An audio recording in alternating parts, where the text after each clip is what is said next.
Hello everyone and welcome back to the channel.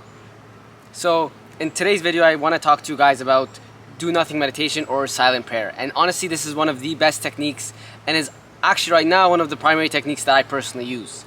So sorry if this video gets a bit too long. I hope you enjoy it.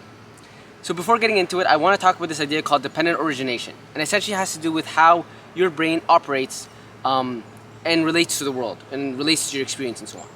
So essentially it's a chain of causal events, and it starts off something like this. You have a contact, which is just any sensation. Okay, we're going to use the example of an itch. And then you have a feeling associated with that sensation, in this case an itch, an unpleasant feeling. It's either unpleasant, pleasant, or neutral. Then you have a craving or an aversion towards that feeling. So in this case you'll have an aversion. I don't want the itch. Okay, then you'll make an intention to get rid of the itch. So I'm going to go scratch it. And then you'll carry out the action of scratching the itch. So, to summarize, it is contact, which is just a sensation, a feeling, a craving, aversion, intention, and then action. And you essentially, with all sensations, go through this kind of process. However, a big however, is that you can start from any place of that list, go to any other one on that list, and you usually have that happening more than one of those happening at the same time. So you could be having an itch, and you could be thirsty, and you could also be enjoying the view. And all those could be going and having these bouncing back and forth between feeling, sensation, craving, intention, and action, and so on. Okay? That was important just so as a groundwork. A lot of times the practice will be related to what makes something pleasant or unpleasant. What makes me want something pleasant? What makes me want something unpleasant? What comprises an intention, and so on. And different practices work at different places, and generally speaking it's useful to work at more than one place.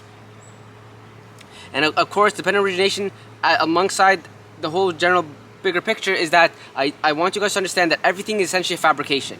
That like we've said, we don't even have a self, let alone preferences for ourselves. And it can be superficial, like I have preferences, to a lot more deep, as in who's the one who has these preferences.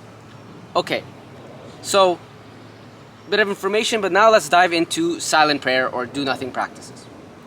So essentially this again shows up all over the place, and the practice is all, if put more simply, sit in stillness and in silence.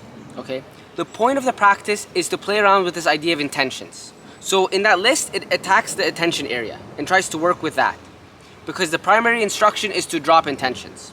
Okay, so I'm going to summarize in two instructions for this practice, taken from Sinjin Young. The first is, whatever happens, happens. Okay? And the point of this is to build equanimity. It's to build acceptance. You are in for the ride. You aren't gonna react. You're just gonna be there. You're just gonna, whatever happens, happens. Okay? It's a good reminder of what's the point of all this. Just to take it and accept it. And the second is, if you notice an intention, drop that intention. Remember, intentions are anything that are going to carry out into an action. For example, I want to scratch my itch, or I want to go get food, or I want to go sleep, or let's say you've practiced a lot and you have a couple techniques. I want to follow my breath. That's an intention. So when you're doing nothing and your brain and you say, let's follow my breath, no, that's not the practice. So following your breath is a great thing to do amongst other practices, but when you're doing nothing, which means you're not having any conscious intentions. However, again, you're not the one in control, so conscious intentions will arise and you just drop them. Now the key word in this is if you notice, right? If you notice the intention, you drop it. I'm not telling you to look for intentions and then drop those intentions, because then you'd be doing two things. You'd be looking for them and then dropping them. When in this case, you're just dropping them per chance if you just happen to notice. This is an important distinction, because if you're looking for intentions, you are doing something. Okay? Now, why does this nuanced difference matter? Actually, before that, ironically though, in the beginning, because you're not quite concentrating, because you're not used to the practice, I recommend you actually look for intentions, okay, in the beginning. And then after a little bit of practice, maybe once you build up 10-20 minutes, I would drop that and just do the practice as intended. The reason why that you're not supposed to look for intentions later on is because the goal is to drop yourself. And if yourself has a job, then you will not get dropped, okay? Because essentially the goal is to teach your brain that your attention is not useful right now. I'm doing nothing. Every time there's a conscious intention to do something, you're like, no, let's not do that, let's not do that, let's not do that. Again, teaching it that there's nothing relevant for me to attend to. So then your attention defaults back to your awareness. And your subminds understand that we don't need our attention, so eventually what they do is they kind of retract their hand from back and turn you off. They turn off the switch, they turn off your attention. Because you keep getting told that we don't need to use our attention, because you keep denying them of its use. And this gets in part to the heart of why this technique is so good. The bigger point of practicing is to make it eventually effortless. And this technique skips a couple steps and just jumps straight into making it effortless. The goal is to not apply effort, okay? Again, that's why looking for intentions is applying effort, but in the beginning, I think it's appropriate. Looking for intentions and then a small smile when you appropriately drop an intention is okay in the beginning, just to make sure you keep practicing. And then you can drop that and just do the practice as intended, okay?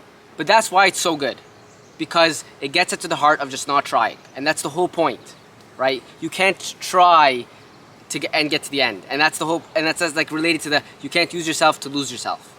Again, your subconscious has to jump in and do it for you.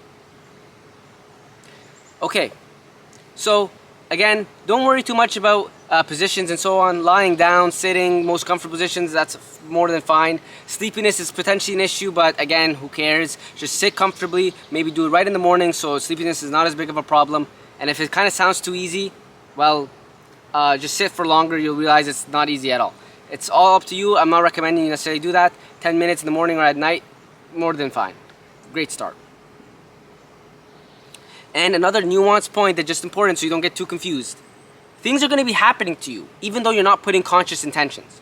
What's going to end up happening is there's like subconsciously you might be following the breath because of a practice you've done before. That's fine. All that matters is you don't consciously put the intention.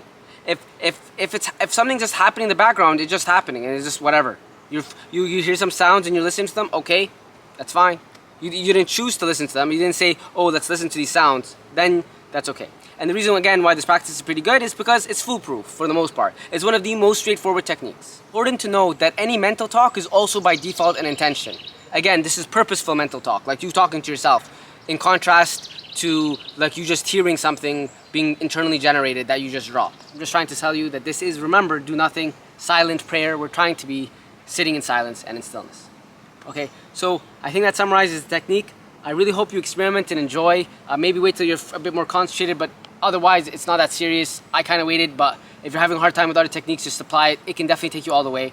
And I want to leave you guys off with just remembering that every moment is inherently peaceful, inherently has that joy. You are happiness, joy, love, peace. You are it in itself. That's what you actually are. You just, again, sold this huge story, this narrative that's completely a lie, but why every moment's not perfect. So when you go to practice and sit down or lie down or whatever it may be, just keep that in mind, that this is getting you closer to God, closer to objectivity, closer to the peace you are and that you deserve.